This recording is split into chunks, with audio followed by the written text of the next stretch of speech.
নমস্কার বন্ধুগণ। আমি আজকের আবার চলে এলাম আমার গল্পের ঝুলি নিয়ে। হ্যাঁ, যেমন প্রতিদিন আমি তোমাদেরকে ছিন্নপত্রের গল্প বলছি, আজও সেই ছিন্নপত্রের গল্পই বলবো। আজ ছিন্নপত্রের গল্পের সংখ্যা ৩৫। চলো শুনে নিই কবিগুরুর ৩৫তম ছিন্নপত্র বা ৩৫তম চিঠি। বেলায় উঠে দেখলুম চমৎকার রোদ্দুর উঠেছে এবং শরতের পরিপূর্ণ নদীর জল তলতল থই থই করছে। নদীর জল এবং তীর প্রায় সমতল। ধানের ক্ষেত সুন্দর সবুজ এবং গ্রামের গাছগুলি বর্ষা বসানে সতেজ এবং নিবিড় হয়ে উঠেছে। এমন সুন্দর লাগলো যে আর কি বলবো। দুপুরবেলা খুব এক পশলা বৃষ্টি হয়ে গেল। তারপরে বিকেলে পদ্মার ধারে আমাদের নারকেল বনের মধ্যে সূর্যাস্ত হলো। আমি নদীর ধারে উঠে আস্তে আস্তে বেড়াচ্ছিলুম। আমার সামনের দিকে দূরে আমবাগানে সন্ধ্যার ছায়া পড়ে আসছে এবং আমার ফেরবার মুখে নারকেল গাছগুলির পিছনে আকাশ সোনায় সোনারে হয়ে উঠেছে।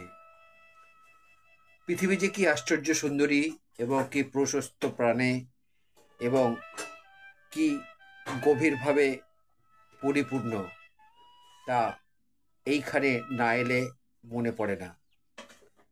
যখন সন্ধ্যাবেলা বোটের উপর চুপ করে বসে থাকি, জল স্তব্ধ থাকে, তীর আবছায়া হয়ে আসে এবং আকাশের প্রান্তে সূর্যাস্তের দীপ্তি ক্রমে ক্রমে ম্লান হয়ে যায়, তখন আমার সর্বাঙ্গে এবং সমস্ত মনের উপর নিস্তব্ধ নতনেত্র প্রকৃতির কি একটা বৃহৎ উদার বাক্যহীন স্পর্শ অনুভব করি।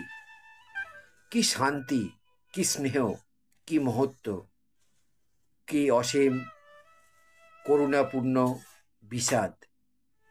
এই লোকনিলয় শস্যক্ষেত্র থেকে ওই নির্জন নক্ষত্রলোক পর্যন্ত একটা স্তম্ভিত হৃদয় রাশিতে আকাশ কানায় কানায় পরিপূর্ণ হয়ে ওঠে। আমি তার মধ্যে অবগাহন করে অসীম মানুষ লোকে একলা বসে থাকি।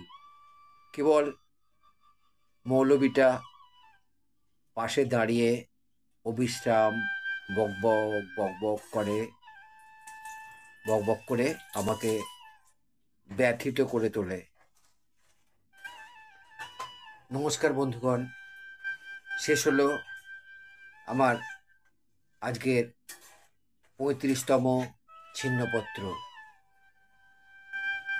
যদি এই ৩৫তম ছিন্নপত্র আমার বন্ধুদের ভালো লেগে থাকে, তাহলে আমার চ্যানেলে এসে লাইক, শেয়ার, কমেন্ট করবে।